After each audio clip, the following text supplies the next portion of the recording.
Hello, Survivor fans. Welcome back to Beyond the Torch. We are here with another amazing story. You guys are going to absolutely be so excited about today. I know I am. I'm like giddy because Ethan, I don't know if you realize this, but your season, Survivor Africa, was when I decided to start auditioning for Survivor. So Ethan Zohn, ladies and gentlemen, welcome to the icon, the legend himself, Ethan Oh my Zohn. God, stop. But thank you. More, even more. Tell me more. And he's humble. I love it.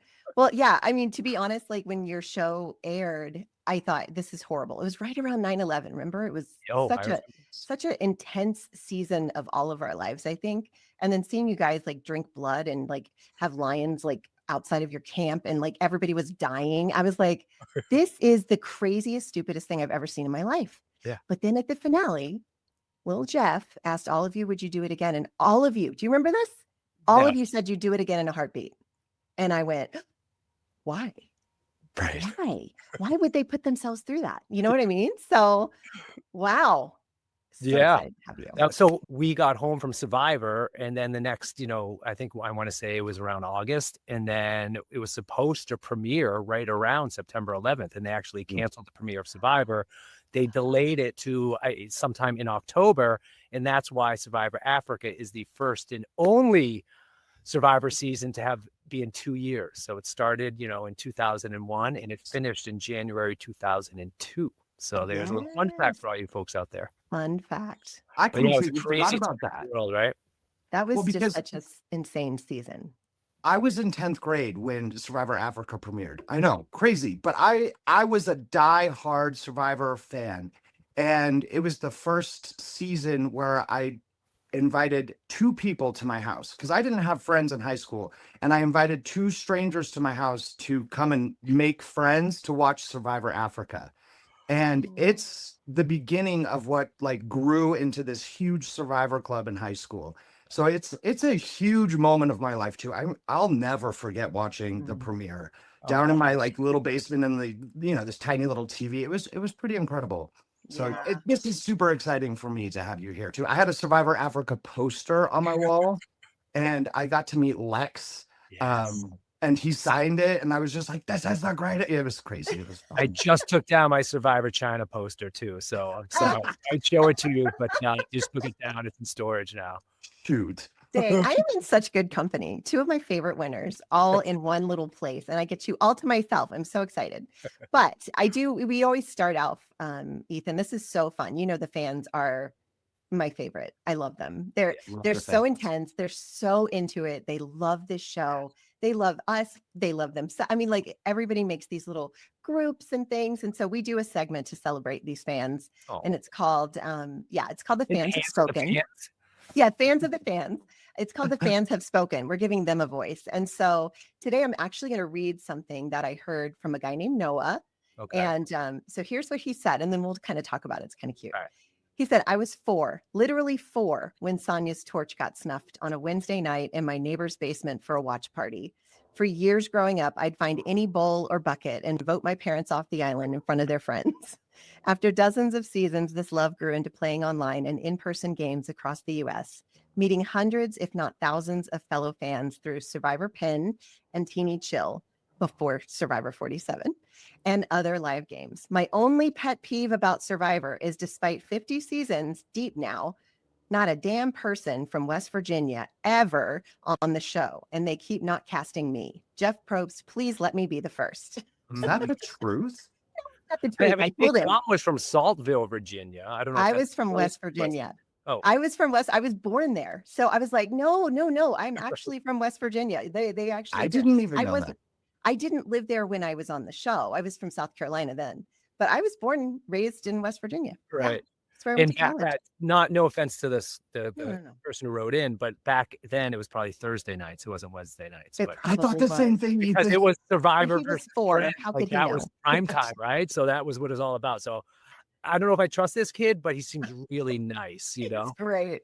Jeff, if you're watching, hopefully you are. Jeff, if you're watching, look for Sean. Is that his name? Did I just Noah. Look for Noah. Look for Noah. He's from West Virginia, so I know he'll be entertaining. Yeah, that's great. I love hearing from the fans. But how cute. 4 years old. I know. Guys, that'll age us And quick, I think won't it's it? been interesting. I know there's been this revival, I would say. Mhm. Obviously Yes. we've all talked about it for years now, but during the pandemic, lucky new viewers got to watch season 1 through season 40 all in the one shot. And I'm always like jealous of those folks that one got introduced to Survivor now, right? How cool would it be able to watch Survivor for the first time now and then get to watch all of them from start to finish and see the progression of the game from what it was, Yes. what it is. Yeah. It is a Really neat. wild thought because they're all the pandemic viewers. You're right. And it was on Hulu and Netflix and stuff like that. And people got sucked in. I remember it was like an overnight thing almost. I had Yeah. new fans reaching Yeah, out and I was like, exactly. what's going on? Yeah. Well, the first Um, time what year was Survivor China? What years were your shot Survivors? 2007. 7.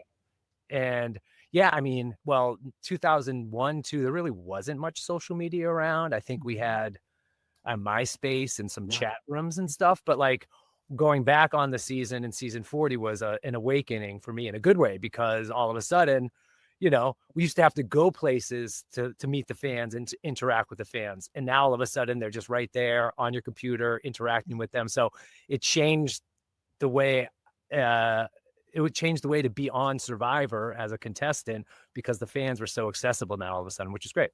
Well, and that actually is a great thing I want to ask you about, Ethan, because you were on a very early season, Yes. and then you were on a pretty late season. Yeah. Like, what was the biggest, I guess, difference in doing it in those seasons? Because social media is so different now than when we Absolutely. were on. I mean, we only had MySpace, Well, one, I was a lot older, so that changed it a little bit. But the speed, I've spoken about this before, and I think the current players do. And I'm curious and excited to see about this upcoming season 50 and what those old schoolers feel like in this new game. Because at season 40, we still had the 39-day game. Yes. It was a little bit less intense in terms of advantages and clues and idols and all that stuff. However, I'm excited to see this 26-day game with season 50 players from the old school era. It was really fast for me. The game was just, it moved at a faster pace. There's more options, ways to get through the game without actually having to do anything in terms of like these idols and the clues and ways to get back in the game and to leave tribal council. So fire tokens, all this stuff was just new. And so some of us didn't really know how to use those to our advantage in that moment, like me. However, I think it was fun, but I didn't really feel like I got to play. I started off on day 9, and then we went to the edge of extinction. And the edge of extinction was kind of like old school Survivor. There was very little food, no shelter, not that much to do, a lot of social interaction, one challenge every, so odd days that didn't really even necessarily mean anything. So I don't know. I don't really feel like I got a good taste of what the new era game is like. Super interesting. Okay, so let's rewind. I Yeah. want to know how you auditioned, how you heard about it, what like for Africa, what made you want to play the game in the first place? Well, I was in between life choices, also known as unemployed. I told my mom, so I was playing professional soccer. My career was winding down, and I got cut from multiple different soccer teams. And so I moved to New York City. I got a job in advertising. And then literally 2 weeks before I was supposed to walk in to start my job, and like I had turned in my cleats and sweatpants for like suits and real shoes and belts and stuff. And then all of a sudden they said, there's a hiring freeze. You can't come in. And I'm like, what? So me and my roommate were bored. And I'm like, what do you want to do today? He's like, well, I can make a video for Survivor. I'm like, all right. And so there may or may not have been some alcohol involved, but we ran around New York City all day and just filmed this video for Survivor. And I was supposed to make a video for my buddy, and my buddy was supposed to make a video for me, but we ran out of time for my buddy. And so we just sent in my video. And so No. I took care of him. But that was the story. And so I was literally bored, nothing to do, up all night, making a video on 2 VCRs on VHS tapes. Wow. Oh yeah. Amazing. Yeah. So do you remember getting the call? Like, who was it that called you? I think Lynn Spillman was Lynn Spillman? one of the women that got their hands on me. Yeah. But back in the day, it was, I got a call. I was on the other line with my buddy Steve DiPietro, and I'm like, dude, someone from Survivor said they're calling on the other line. Like, I'll call you back. And then I went back, and I thought it was a joke. I thought someone was fucking with me. We always do that. Yeah. And then Yeah. it was real. I'm like, oh my God. So then it was a phone interview, I think another phone interview, then an in-person live interview in New York City in a hotel room, like with cameras and everything. And then I think after that was the LA portion, but I'm not sure. Mhm. But a lot of different interviews. I want to say 3 before I actually went over to LA. It was Wow. very similar for our seasons. I think they stopped doing as many like after 20. Okay. Mhm. But before, because I went to semifinals in Miami. I went to like the phone interviews. I did all that as well. Yeah. Did you, Leslie, have semifinals? No, they did She was a mostly lot. They're phone just like, calls. you're in. We They don't were need like, "You're one lost."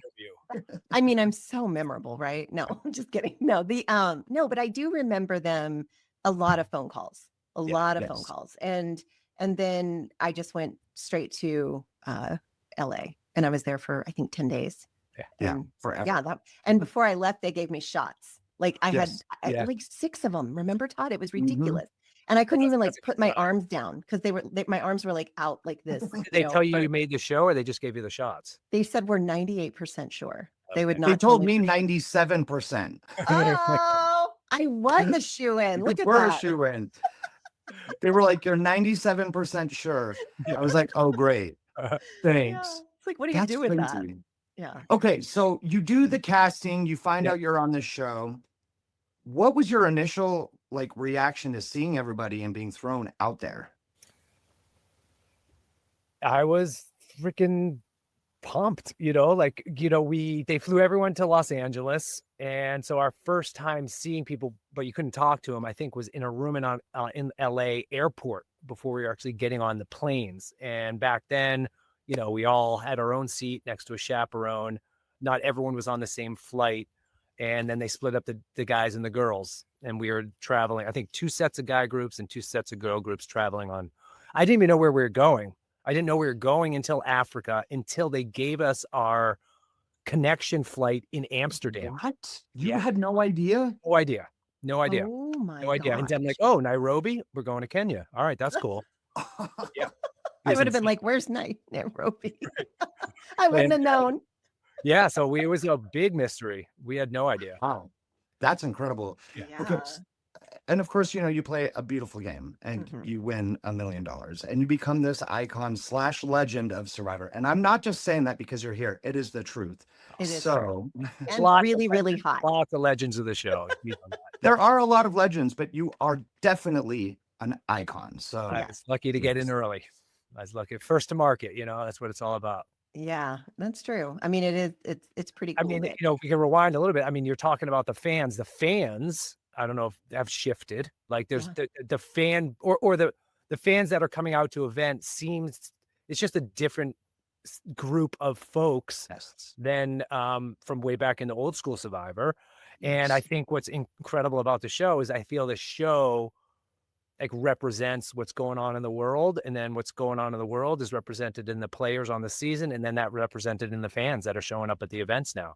So when I feel like casting back in the day obviously was I would say there's more kind of like jockey kind of I don't know, I just feel like the casting was it was less diverse, I guess, obviously, because of what's happening. And so there was a homogenous type of casting on Survivor for many years. 100% agree. And now it's incredible because it's shifted and it's incredibly diverse. And you see that in the fan base, which is awesome. And I love it because then you see the fans and they're the ones that are ending up on the show. Some of these fans were fans of the show for 20 years and now they're actually playing the game. And so you see them when they're out there, they're all jazzed, they're excited to see Jeff. They can't believe they're there. I just feel like that wasn't part of it back then. Like, it's true. Yeah. I It's true. didn't grow up with the show. There's kids that are on the show now that only know a world where Survivor exists. Isn't that That's the weird? crazy thing to If you're think. born in So weird. after 1999, you only know a world where there is a Survivor. That's insane to me. It is absolutely insane because I was 15 when season 1 came out. So I started off as a super fan. I think the first super fan technically was like Rob Sesternino. And Yeah. there was only 5 seasons to be a super fan of before he played, you know. True, yeah. And then it was Brian Cordigan in Yeah. Guatemala, and then it was me. I think that was pretty much the super fans in the early seasons were the three of us who, and Leslie was a super fan too, but like the die-hard super fans were not something until really the new era. Cochran was a super fan though too. So yeah, it's really interesting that now we have like 7 super fans per season, you know, and I they feel all like they're fail. all super fans. I feel Yeah, like they It's are. true. It's Most Yeah. of true. them. There's very few people who get on Survivor now, like Courtney, who was like, "What's Yeah. Survivor? I don't know what's happening. What am I doing?" I think it'd be interesting. Like imagine putting someone on the show that has never seen the show, but aren't a super fan. You know, sometimes when you play, like if you're playing poker or blackjack against something that really doesn't know how to play, they could come on and they'd be like, they'd have no clue what they're doing. They're just doing it, but they do incredibly well, right? Yes. Yeah. I feel like what happens if you put someone on the show Survivor now that really doesn't know how to play I or want to what's see going it. on? Like maybe they'll do I well. I want to see it. I want it to happen. I don't want a whole bunch of recruits or anything, but I would love that. Someone who's never really watched, has no idea. It'd be so much fun because you see it all happen live, you know, like in real time. The shock factor of being Right. out there starving. That's crazy. I know. Well, okay, so Ethan, you were going in, you guys hadn't talked yet. Were you making eyes with anyone? Was there somebody you were like, "Ooh, I really like this person," or "Ooh, I don't want to be on that person's tribe"? You know, I can't say I was or was. When we got to Kenya, I remember like the pre-camp, you know, the pre whatever. We were all in, you know, tents, and Yeah. like directly across me, I think was Lindsay Richter, remember? So I was making Yep. eyes with Lindsay. She was a hot blonde back then. Yeah. And then like, I don't know, I want to say it was Lex. I was looking at Lex, but I was a pretty shy guy back then. And I mean, the one thing I remember about casting is Dr. Richard Levesque. I don't know if you remember that dude, who you take all the personality tests and the psychological tests, and then you walk in and you talk to the therapist and the shrink, and they just like, they know exactly who you are, what's wrong with you, why you're there, why you're Why you'll be entertaining. exactly. And he said, literally, you are the exact opposite of anyone we've really cast before. So if they want someone like you on the show, you got the job. But so like, you know, I'm not necessarily the A-type personality. You know, I don't like to stand up and bark orders. You know, I'm like I don't know, I'm an assistant coach type of guy. That's my role. And I feel comfortable in that role. And they knew that, you know, like they said, you know, I was a little bit of an introvert. I was empathetic. You know, I wasn't like, didn't like be the center of attention. And that's what they said was my personality. And I think I was an experiment for them as much as it was an experiment for myself. I I love wonder if that. that might have helped your game, just because it was so almost like disarming to be around somebody who you're like, wait, I kind of like this guy. You were so likable. I just Yes. remember, I even remember saying to my husband, man, I really like this guy, but there's no way he can win because nice guys don't win. You know what I mean? Like, I was like, they're going to eat him for dinner, Yeah. but they didn't. Like, it was crazy. Why do you think that is, Ethan? What happened? Well, I was lucky to have a great alliance with Lex and Tom. And I just feel like they were in the moment, almost like now the term is the meat shield. Back Yeah. then, they were just a little bit more Aggressive. aggressive in front of everyone's eyes. Like Lex, definitely people loved Lex and they didn't love Lex. And so I felt some folks were coming to me to talk about Lex. Lex was coming to me to talk about some of the other players. And so I was able to like filter that information a little bit, use it to my advantage in the right times. But a strategy that I went into Survivor with was like, it gets back to not being the most confident guy in the world back then. Like I really worked on real, loyal, personal relationships with everyone out there. Or I tried to I make love that. a real Social connection with game. someone. And my social game was my game. Yeah, Yeah. 100%. I think you brought the like outwit, outplay, outlast for the first time in Survivor together. You brought all 3 together, and that was super important. The social game was what is the only thing I had. Like I was not the physical threat. I was, you know, I went out there and I was like, I know where I fit in. And if I don't focus on just making these relationships, then I have no hope. Yeah. So, and you were like the first example of really making that happen. Yeah. I guess. It's easy to talk about yourself after 20 years. It was funny because I when I went back on season 40, I actually went back and watched Survivor Africa and Allstars for the first time since they actually aired live on TV. Oh, wow. Because I wanted to see what I was like back then, how people may or may not remember me from back then, so I could use that going into season 40.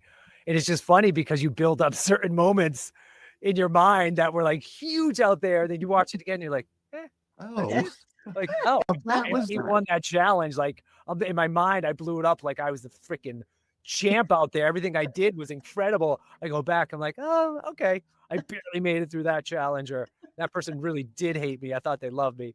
So it was interesting to watch yourself back again. I don't know if you guys have ever done it, but Oh, it's cringy. I challenge. have watched it back. It's been a long time since I've seen it, but I watched it back when I was first dating my husband now. But we watched it together, and I was like, oh my, like how, what, why would I say that? Why did I do that? I was like, how do people want me around? Yeah, so I get it. Yeah. Well, Well, okay, you're Ethan. still with the dude, so like it didn't, it didn't Yeah. make it out of the room, Ethan, when you went on the show, so let's think of Ethan pre-Survivor. Yeah. How did it change you when you came back home? What did you learn about yourself and about other people? That's a big question. What did I learn about myself? Well, I learned that I understood myself a little bit more, because I don't know about you guys, but like going into the show, I'm like, I'm going to do everything I can do to win. I'm going to be an evil, backstabby, slimy little guy. I'm going to do whatever I can to get ahead of the game and win. And then I get out there, and like that was exact opposite. I just couldn't do it. It just wasn't who I was. So, so like, I feel that the game forces you to look inside. Like once you take away food, you take away water, and you're tired, you're hungry, you're thirsty, your true person comes out. Yes. The inside, right? You can't fight that. Absolutely. You can't fight that. And people say, oh, unless you're the best actor, actress in the world, you really can't hide from the camera, especially when you take the people that don't like come back and they're like, oh, they edited me to look like a bitch. I'm like, well, you really are a bitch. Yeah. You've never seen yourself on TV before. That's the problem, right? I just don't like what you see. Yeah. Yeah. So, I think, I had a good understanding going into it of kind of who I was as a person, but I just think it defined it a little bit more, and it just made me more aware of who I was in a good way. Like the better you know yourself and how other people respond to you, the better you can function in this world. I truly believe in it. And I think that's really the biggest lesson it taught me is how to communicate with other people. Yeah. It's like Absolutely. a crash course in self-awareness.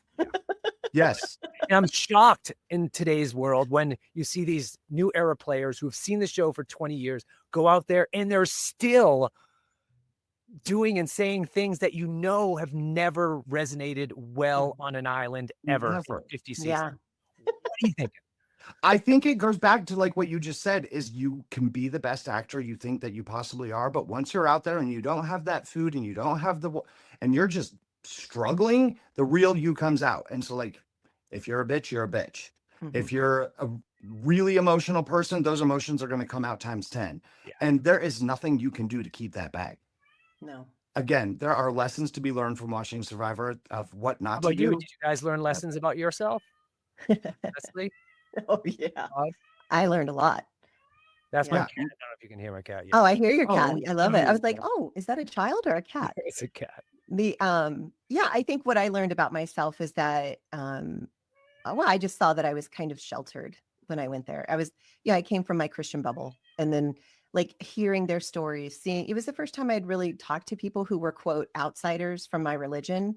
And it really opened my mind and my heart to see life from a completely different. I mean, this show, I'm not even kidding. Like I am a completely different person because of Survivor. That's where it started. It took a while for me to get to this place, but yeah, I mean, it just showed me. Yeah, I was very. Where do you naive. think you'd be without Survivor? I don't know. That's a great question, but I have a feeling I'd be right where I was because Really? I wouldn't know any different until you're like pulled out of a familiar environment that feels safe and comfortable. And I mean, it's almost like, guys, and this is going to sound really foo-foo, but like I feel like in a way that I was in a womb and Survivor made the contractions start. And then I was slowly was born into this new reality. And I'm like, holy crap, it's so beautiful. Like I thought I was safe and comfortable and happy and everything was perfect. And then I was like, there's colors in the world. And look at that. That's a tree. And look at that. That's a, the sky is blue. What the heck? It has just completely changed my perspective. Wow. That's great. That's pretty awesome. Yeah. Like for me, I grew up in Utah. It's very, Mormon, not diverse. That's pretty much it, right? That's Utah.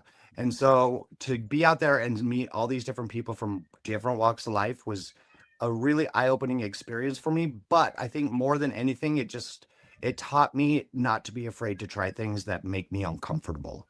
And because I am not an outdoor person, I'm not an athletic person, but I was like, you know what? I want to go on this adventure. I want to play this game. And so ever since then, I've had this like kind of self motto of like, try anything in the world twice, because you may have hated it the first time. If you try it again and you still hate it, you don't have to do it again, but you might like it, Yeah. So yeah. To me, it's just kind of made me be more open to new people, new places, new things, and just give everybody a shot, because you don't know who you're going to meet. I mean, I met Leslie and girl Courtney from our season, who I never would have been drawn to in the first place, but now they're some of the closest people in my life. Oh. And it's all because I gave them a chance to get to know me, and I got to know them. Yeah. And that's one of the greatest things about Survivor to me is, the Survivor family is really incredible. I mean, it's huge now. There's over 700 people in this Survivor family, and it's continuing to grow every single day. So it's been a wild ride, but it's been an incredible ride that I will never take for granted. Yeah, the Survivor family's been incredible. All the contestants. I mean, I didn't realize it until I went through this health challenge, and everyone just came out and were super supportive from top to bottom, all the execs to all the fans to all the my fellow contestants. So like, you don't realize that until you're a recipient of the love of Survivor from the outside world. And so that's such an incredible community. Do you mind if we talk about that a little bit? Like I know you had cancer and that you went through this a lot. I mean, I was so scared for you. I didn't know you personally at the time, but I've gotten to know you since, and I'm very thankful. But I just remember maybe like praying for you so hard, because it just devastated me. For one thing, you were young and you had your life, and I was like, what is happening? What do you remember when that happened? Was that before or after Allstars? It was after Allstars. After, yeah. Okay. Do you remember what that, like how you found out? I remember all of it. This is something you never forget. So it was 2009 is when I was diagnosed. So Survivor All-Star, Survivor Africa 2002, Survivor All-Star 2004, and then I got sick in 2009. So there's a little bit of a gap there. However, Survivor is hugely still popular. They're still casting new seasons. So like, you're still known as a public figure. Mm-hmm. And it's a kind of a sick take on American pop culture, but I've never been so famous in the quotes as I was when I got sick, which, everyone wanted to be, they had the first picture of I had big curly hair back then, and they wanted the picture of me bald with chemo and gloves. And, they wanted me on the walker, and they were camping outside my apartment and in front of Memorial Sloan Kettering. And so being in a situation like cancer in a public, environment was incredibly challenging, in addition to going through cancer.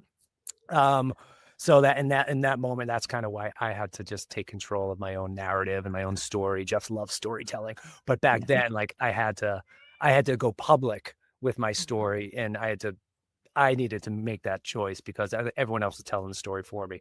So it was an incredibly horrible time in my life. Obviously, on the flip side, it turned into something incredibly beautiful. However, it was a struggle. I was diagnosed as a rare form of blood cancer called CD20 positive Hodgkin's lymphoma. Wow, that's a lot. Blood Cancer Awareness Month right now, which is exciting. We are in September. Exciting. So I was riding a random rare form of blood cancer. Went through chemo, radiation, which both failed. Then I went through an autologous stem cell transplant, which is where you use your own body's stem cell to try to heal yourself. And that failed after 20 months. I did get to go play Amazing Race in between my sicknesses. But when I returned home from Amazing Race 19, I relapsed. And so when I relapsed, obviously getting the news that the cancer returned was incredibly deflating, exponentially more difficult than the first time around, because I'd already been through everything and I was running out of options and I was scared, I was pissed off, and I didn't want to die. And that's kind of when I prayed. That's when I prayed. I prayed for, a silver lining, a ray of hope, a glimmer of light, a freaking miracle. And luckily for me, that miracle happened in the form of a new drug, not even released by the FDA yet. So I got compassionate care. I got early access to an experimental new drug that at the time, it didn't even have a name. There's a number, it's SGN-35. And so I took the drug and it got me into remission again. So I could go on to get a second stem cell transplant, this time an allogeneic one, where it means I needed a donor. So I used my brother Lee as the donor. So basically, he donated his stem cells to save my life. And now I'm here 13 years later. Wow. A survivor in so many ways. Yeah. I do have a question, if I can. Yeah. How did you find out that you had this cancer? What were the signs or symptoms? Because it is so rare, right? Yeah. My symptoms were itchy skin. So I had debilitatingly itchy skin. So I'm in a normal situation. When you get a bug bite, you get a little bite, you itch it, and the itch goes away. Like you satiate the itch. There's no satiation. It was permeating from the inside out with no rash over my entire body. And no matter how much you scratch it, it won't stop being itchy. And got to the point where I couldn't wear clothes, couldn't take a shower. And I was just misdiagnosed all along the path. And until I went to a doctor that figured it out. Really, it's 4 months of wondering what the fuck was going on inside my body. Yeah. 4 months of it. Terrifying. I can't imagine. What year was it that the medicine that you got finally? That was 2011. 2011, the medicine came out. Now it's called Etcetras. This isn't a plug for a pharma company. But yeah, Etcetras came out and I was on it, which is great. The drug itself doesn't cure you. It just got the cancer into remission. So that you could go on to the next process. Yeah. Wow. And how are you doing now, Ethan? Doing good. I mean, my hair is a little thinner and gray, but other than that, you still have a ton of hair. Yeah, I'm just saying, you still got a full head right there. I'm trying, guys. I'm trying. That's all I can. Back in Africa, you had enough hair for 7 people. This is a normal person's amount of hair. That's my problem. I'm like you guys, I'm out and about, we're doing stuff, and then they're always showing the freaking pictures of me when I'm 27. Yeah. So then I'm like, look at myself when I'm 27, and then I go home and I'm like, oh, what is happening? So I have this I only see myself as a 27-year-old fit young guy, and then I'm not. And then it's you show up at places and they're like, wait, what? Oh man, what's going on? I get it. I was 22. I'm 40 now. And the people are like, oh, you have gray in your beard? I'm like, yeah, I'm a grown man. Yeah. I was basically a kid. Yeah. You were a child. The one beautiful thing about, the incredible thing about having cancer and being on Survivor was in 2009. So I don't know if you remember a woman by the name of Jen Lyon. Jen Lyon, she passed away from breast cancer. Beautiful young woman, did pretty well on Palau. Mm-hmm. So we were going through cancer at the same time. We were both sick at this. She was a little earlier than I was, and then I got sick, and so we became best buds. And she passed away, which devastating. Devastating. And so that's when, I called up Ann O'Grady and CBS. I'm like, hey, let's do something. And at the time, Stand Up to Cancer was this big thing. So I'm like, let's create Survivor Stand Up to Cancer. So Ann O'Grady, Despina Lagakis, Kristen DeVries, these old school, CBS execs, we all came together and created Survivor Stand Up to Cancer. So that's when they started auctioning off the props from Survivor on eBay to raise money for cancer research.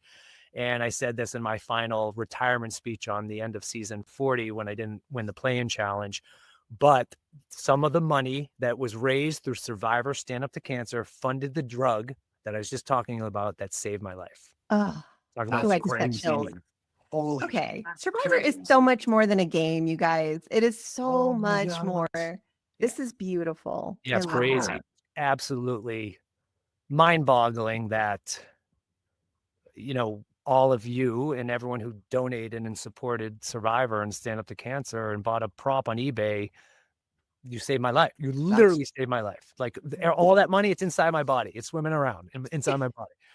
Thank you to everyone who's listening. Wow.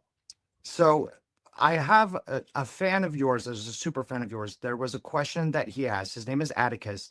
He wanted to know, with, after cancer, you're still going through the health things and dealing with all of that, but then you get called for 40.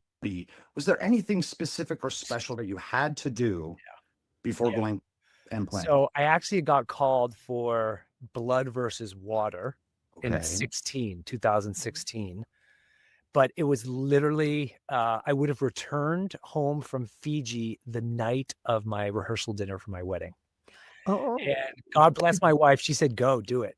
Because I'm like, I mean, that's I'm happy I who married were her. you going to take with you? What, my brother Lee. Your brother, the one that saved your life? The brother saved my life. Yeah. Right. Amazing. Oh, So I wish you would have done that. that But would have that's been okay. such an I get it. incredible story. Yeah, But yeah. I missed the flight or something got delayed. I would have missed my wedding, and that probably Yeah, would have that's been a not good good. thing. And I might mentally, I would have been so fucked up coming back, and then Yeah. it just would have been a bad decision. Anyway, so I knew I was kind of on a short list at some time.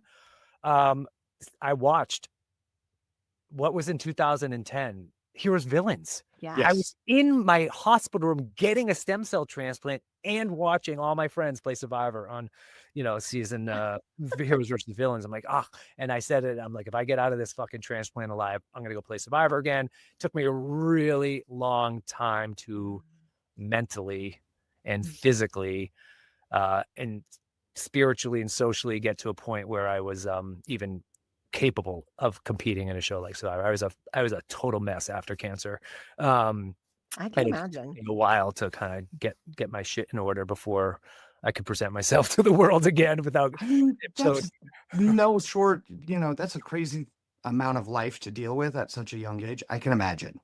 Yeah. Right. Yeah, it was tough. So, all right. Well, let's talk about this because I think there's probably some real good insight into this. When you played 40, and Winners at War, when you went back, tell me, like, what did you learn?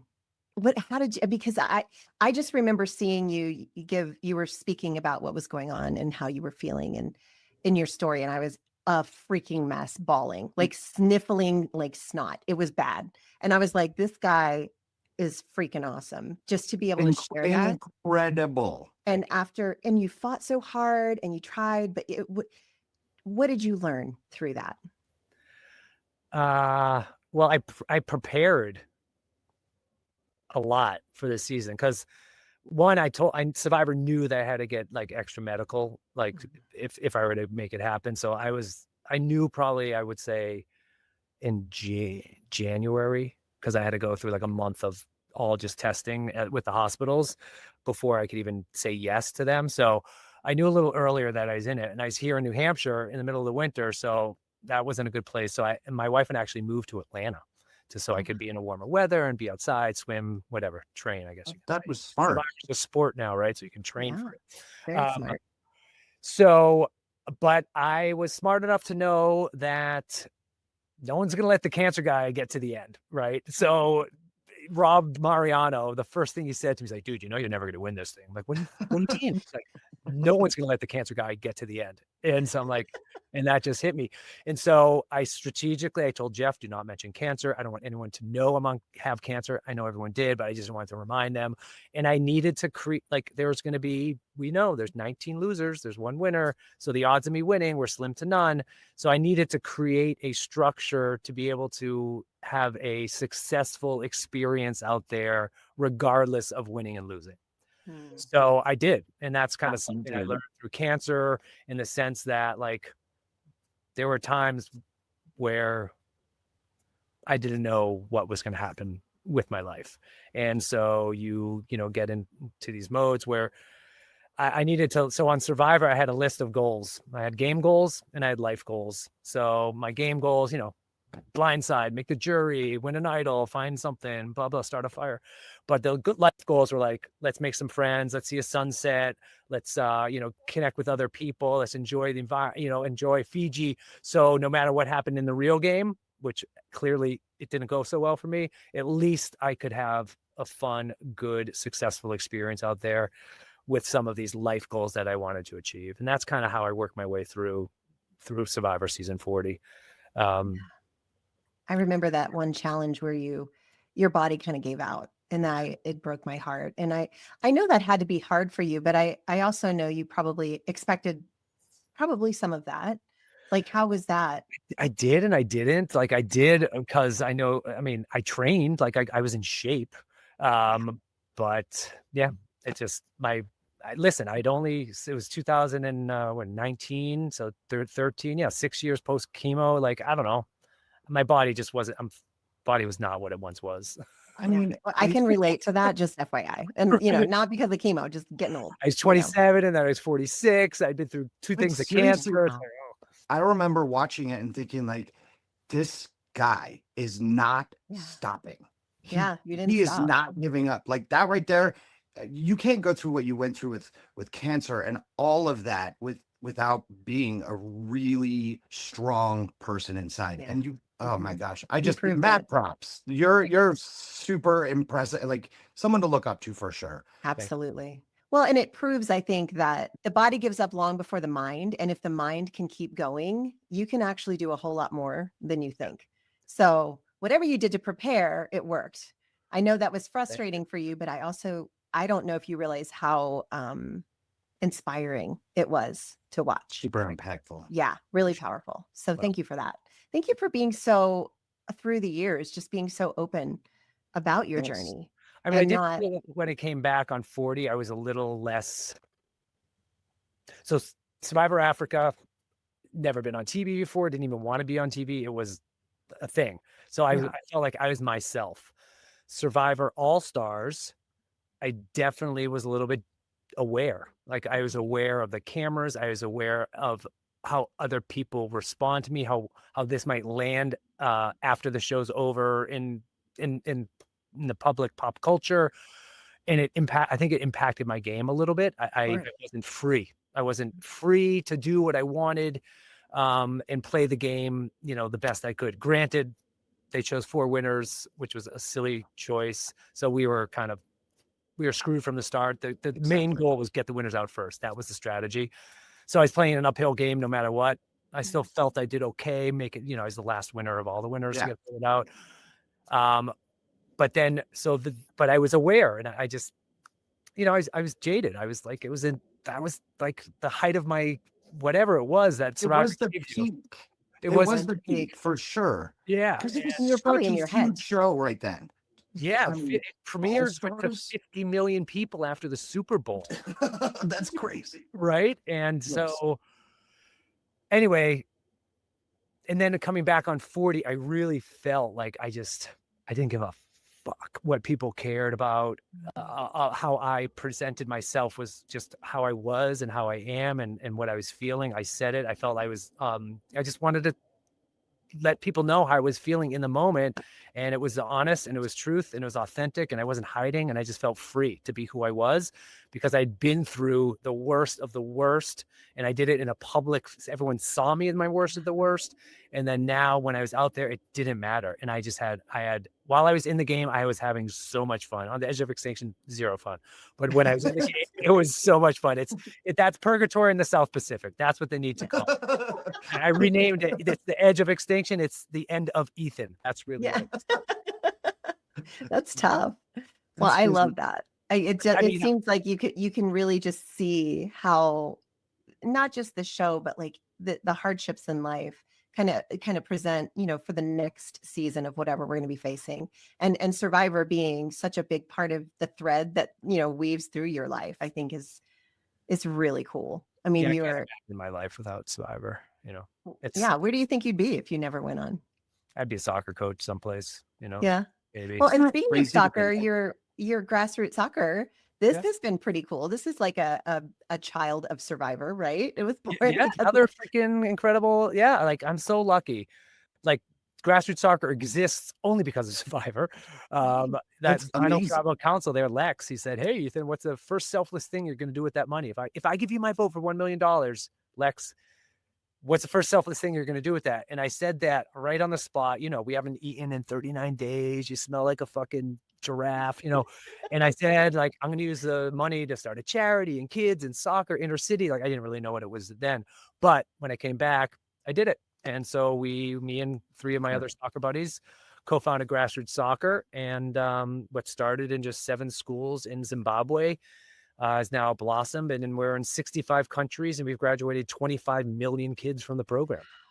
So what do you guys do? Incredible. Talk a little bit about what you do in this. Thank you. Please. Grassroots Soccer is an adolescent health organization that uses the power of soccer to help kids make smarter choices in life. So like we use the world's most popular sport and the heroes and the leaders this sport creates to break down barriers, build trust, and educate young people to adopt healthy behaviors. So we developed, soccer-based games that drive home messages around HIV and AIDS, female reproductive health, mental health, gender norms, sexual violence, malaria in some places. And we just came to the United States. We've been here for the past year. And Leslie, the event that you were so gracious to attend and volunteer and donate your time, that was to, raise awareness for grassroots soccer here in the United States. And now we're just running mental health soccer camps all throughout the US. That's amazing. incredible. Yeah. Yeah. That's I love so that. cool. Okay. I had never been to a soccer game, never watched soccer, didn't know anything about it until 2 weeks ago. 2 weeks ago, I went to my very first soccer game. Yeah. It was Real Salt Lake. Yeah.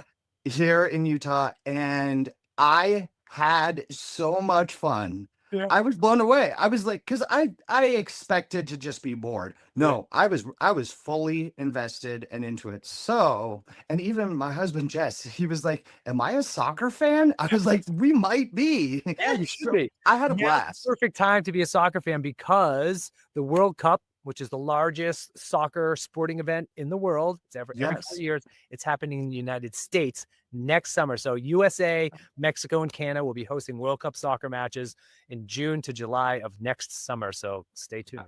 Are you so excited? The last time I was in the US was 1994. Oh my God. Wow. I was a sophomore in college, and it was incredible. So I'm so excited it's back. And my charity we're running these mental health soccer camps in the cities that are hosting soccer matches. So Whoa. Is this that is your awesome. full-time gig now, Ethan? My full-time gig is grassroots soccer. I got a lot of side hustles like everyone Well, else. let's hear it. What are you Yeah. up to today? This. Hustle. This is a side hustle. You're wearing it. Thank I you. am. Listen, can I tell you a story about mine? I need a Yeah. new one. So because I had mine and I spilled paint all over it. So now I actually, because of that, I wear special paint hoodies that I work in because I ruined my clothes. So yeah, my Smock. Aren't those clothes- called a smock? basically, yeah. Yeah. That was a That's what I wear now because I'm just covered in paint and I ruined my old school Survivor shirt. I'm painting my house right now. Look. Oh, Work, hard work here. Look at that. look at that. 2 Looks dots. like Todd's hands. Well, Yeah. so what are your side hustles then, besides grassroots soccer, of course? I got the Crunch Bowl, That's it's right. Oh my gosh, you cereal, invented this. I don't know what the Crunch Bowl is. What is this?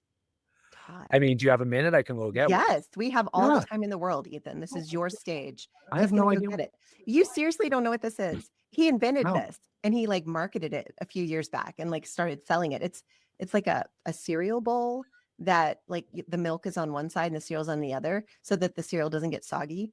And then you What? like it's genius. It's hilarious. So I can't wait. He's gonna go grab it. So How have I never heard of this before? I don't know, but look, do your Are commercial, you Ethan.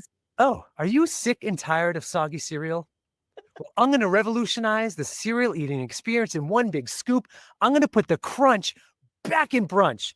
Imagine a swimming pool, right? The swimming pool's got a shallow end and a deep end. Same with the crunch bowl. You keep your cereal up top. You put your milk down below. When you want a little crunch, you just tap it right over the edge. So as you see, everyone, here's your crunch bowl, shallow end, deep end. You got your cereal slide. It's also milk chute. It's got non-slip grip, microwave safe, dishwasher safe. It is righty and it's lefty. It's got a spoon rest. I stack my cereal on the shallow end. I put the milk in the deep end, and then I just use this as like a cereal reserve. But wait, There's more. there's more. It's not only good for keeping your cereal safe from flimsy flakes. This is also good for all your snacking needs. Chips, dip, salad, dressing, hummus, carrots, ice cream, apple pie, crackers, chowder, whatever you need. This is the Super Bowl. It's stackable. And not only this, Todd, Amazing. but wait. There's more. There's more. It's also a cell phone holder snack bowl. So you No. Stop. Netflix and chill with yourself, right? I Okay. know you do all the time. So you can I watch love Beyond the that. Torch play. There you go. That's a crunch bowl.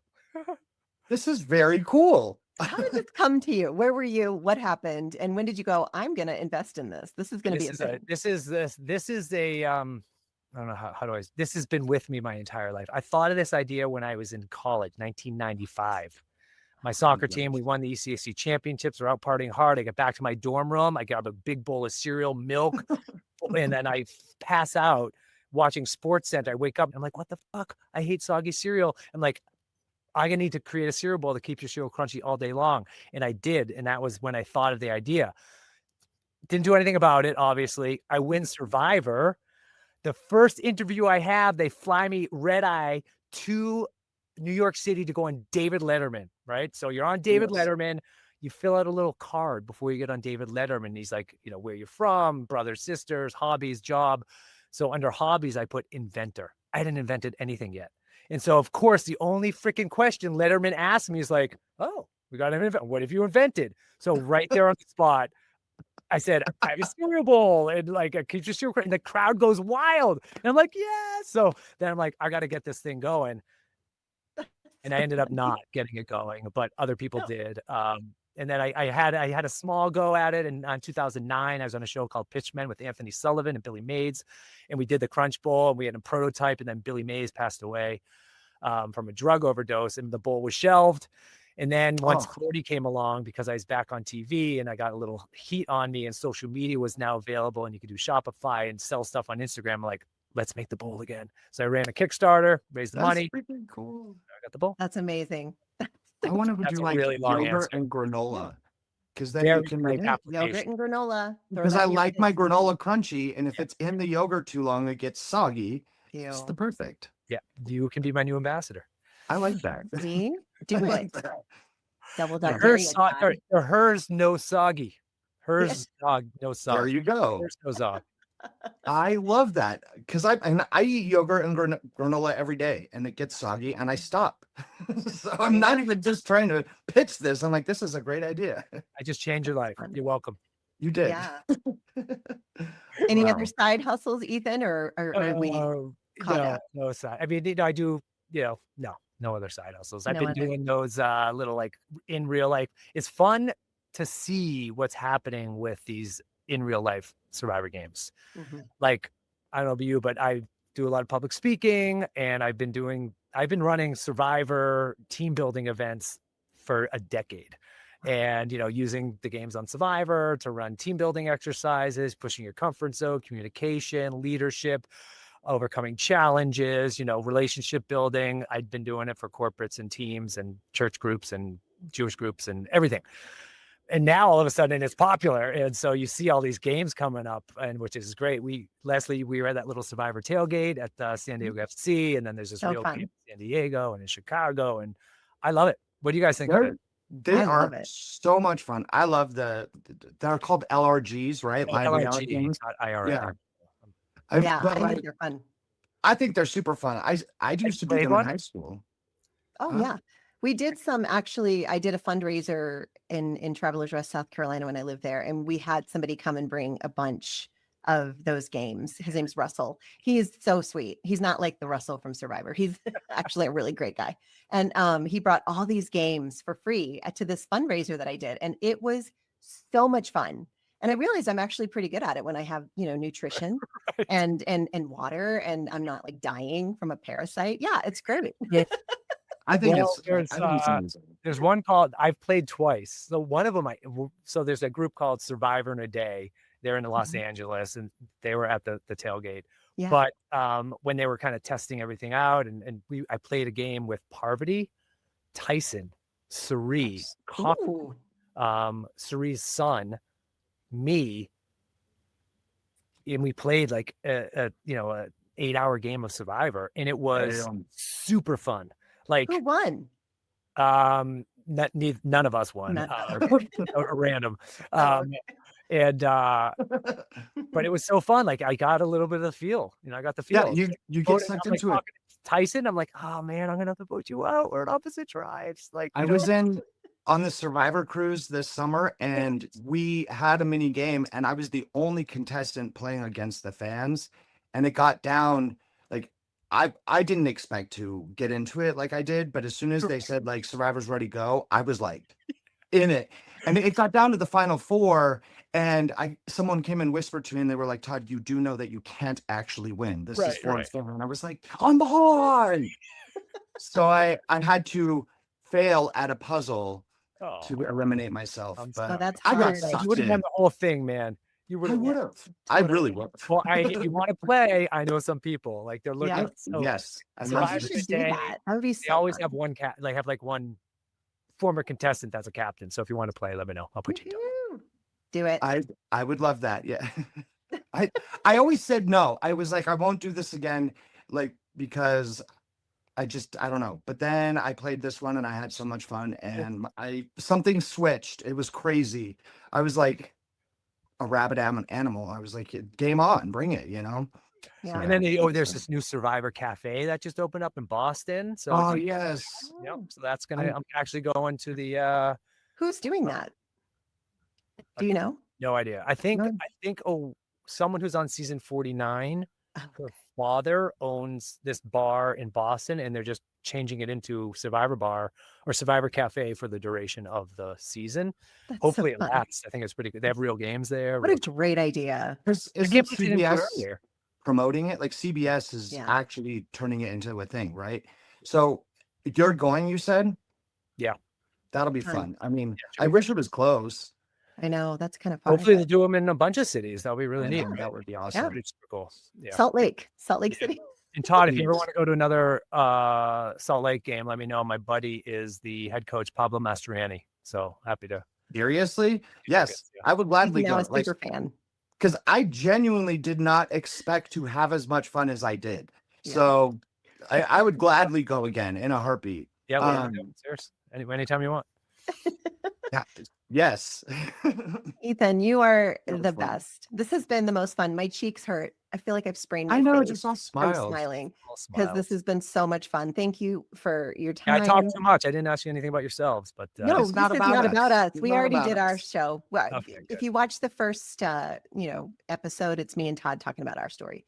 So that Okay. way we got that out of the way, and now we can focus on Now we everyone get to else. learn about you guys. Great. But That's good. is there anything else that you want to say? Anyone you want to say hi to? Oh, my mom. Hey, Mom. How's it going? We love the moms. My We mom's do. not watching this. No, I know, not really. No one need to say hi to, but I appreciate you guys having me on, and I think it's great what you're doing. And I just love I love everything about Survivor. So I'll show up anywhere. I'll say yes to Love that. anything. I just think the show's great. I can't be around forever, and it's interesting to think about a world when, like, 2 times a year, I feel like a little bit relevant. The premiere of each season. After that, not so much. Isn't that weird? It is weird. But when a Survivor's not weird on, thing. then what happens? Then we just melt into oblivion. And we're not we, we make a podcast and we talk there about it. you go. Right. There you go.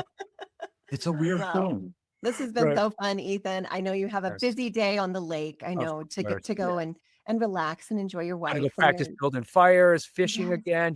You never know. You never know. when It could So happen. you would play again? No. No, he's done. I don't think I mean, although I would play that Raiders? 16-day game in Australia. Oh yeah, that's Right? that He's the peak. king, right? That's Yeah. Challenge and tribal every They're single eating day. constantly. I'm watching it right now, and I'm like, I they're would constantly love eating. to play that. I love Australian Survivor. I would totally play Australian Survivor. If anyone who's listening to this, I don't know how to find the link, but watch the Aussies versus the world. I think it's a throwback to old school Survivor. It's not super complicated in terms of idols and clues and advantages. It's pure Survivor, and they spend so much time. There's no backstory anymore. It doesn't matter. You Right. show No. up and you are who you You are play.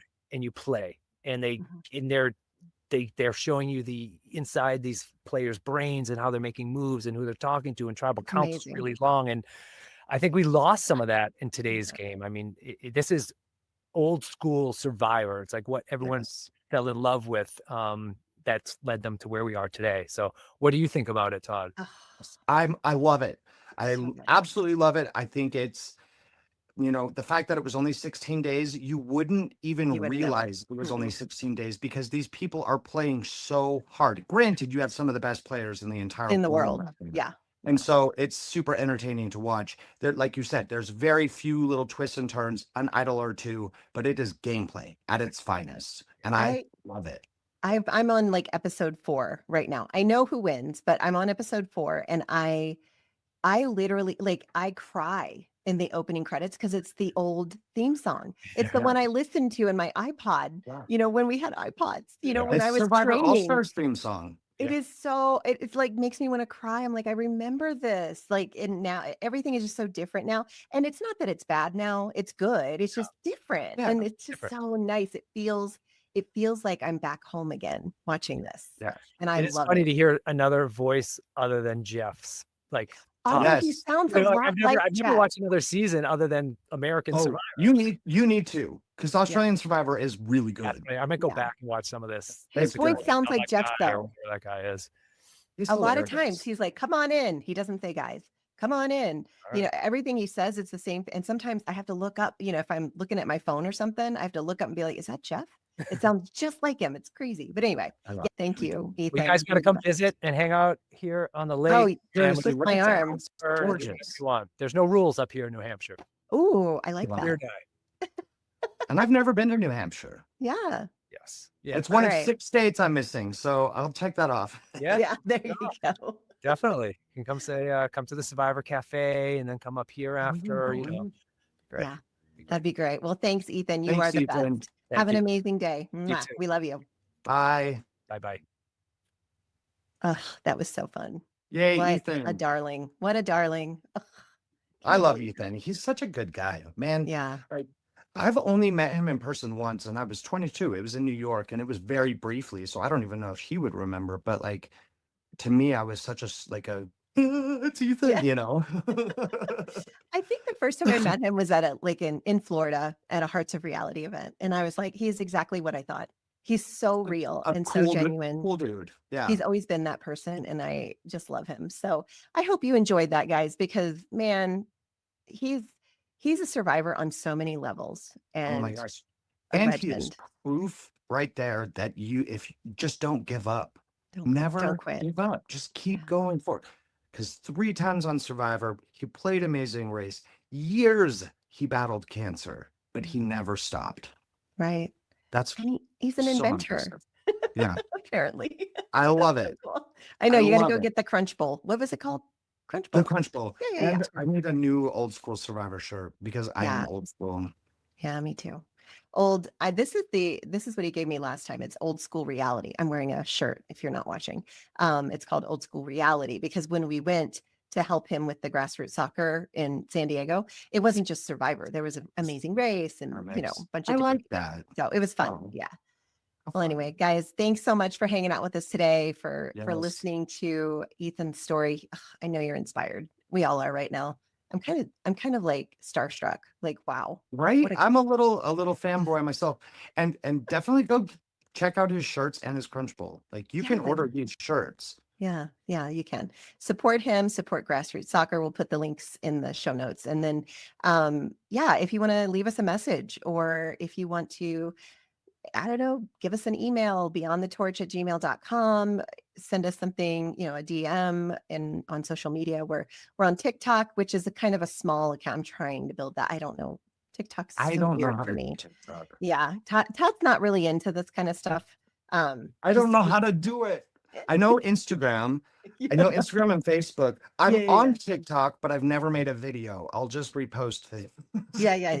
Well, you know what? Maybe I can send you the videos for this and you can post those. But yes, reach out to us. We love to hear from you. It's not just about the survivors, guys. It's about you too. It's about what this show has done for all of us. Let's celebrate, man. Almost at 50. Unbelievable. That's crazy. Oh my gosh. Absolutely. Have a great day, guys. And we will see you next week right here on Beyond the Torch. Bye.